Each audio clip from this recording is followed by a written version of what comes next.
My name is Serena, and I'm finally ready to share a story I've kept hidden for 2 years. I used to think no one would believe me, that they'd think I was crazy. But now, I need to let it out. This happened when I was 15 years old. I'm 17 now, but the memory still sends chills down my spine. It was a Sunday morning. My parents were at work as usual, and I was home alone with Stella, my loyal Rottweiler mix. I was working on a school project due the next day while Stella lay lazily under the kitchen table. Our house is small, a cozy kitchen with a window that overlooks a sprawling forest behind the property. A short hallway leads to the bedrooms. Mine is at the end, facing the hallway, and my parents' room is just to the left.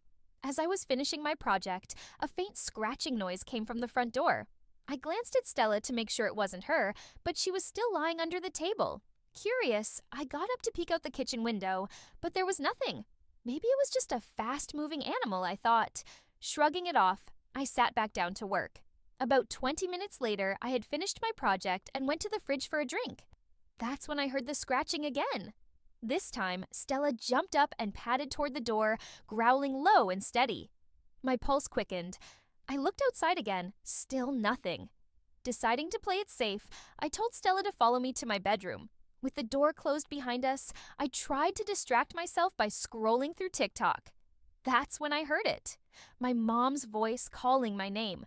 Confused, I froze. Mom wasn't supposed to be home until late at night, and it was still early afternoon. Stella's growling grew louder, more urgent. Then came the unmistakable sound of footsteps on the wooden floor, heading toward my bedroom. "Stella, shut up!" I hissed in a whisper, hoping to keep us unnoticed. She obeyed, but her body remained tense, her gaze fixed on the door. The footsteps continued, closer and closer, until they stopped outside my parents' room. I heard their door creak open and then shut again. My hands trembled as I called my mom. Of course, she didn't believe me. "If anything happens in the next couple of hours, call me again," she said. Time seemed to crawl as I sat there, too scared to move. Stella stayed by my side, growling softly. Finally, I couldn't take it anymore. I called my mom again, crying, begging her to come home. I didn't care how childish I sounded. I was terrified. To her credit, she left work early and came home.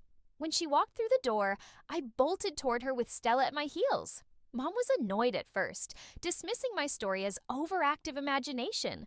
But when I insisted something was in their room, she humored me. She opened the door and checked inside. "See? Nothing's—" Her words cut off when she opened the closet door. Her face went pale and she slammed it shut. "Run!" she shouted. We ran to our neighbor's house as fast as we could, Stella bounding alongside us. Our neighbor, thank God, was home and let us in immediately. While catching our breath, we told her what had happened. She listened, wide-eyed, and then shared her own chilling story. When we first moved into this neighborhood, I was warned about something in the woods. I thought it was just superstition. One day, I was home alone when I heard scratching at the door. Like you, I thought it was nothing. But later, I heard my sister's voice. The thing is, she had passed away 5 months earlier. I didn't answer, but whatever it was went into our spare bedroom. When my husband came home, we found it hiding under the bed. Bright yellow eyes staring back at us.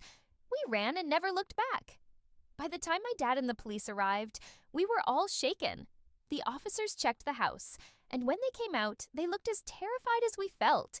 One of them confessed they'd seen something pretending to be someone they knew, but horribly distorted. It stood over 7 feet tall and spoke in a voice that was both familiar and demonic.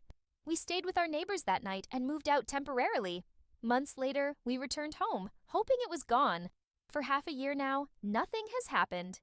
But every creak, every shadow keeps us on edge. I can only pray it stays that way.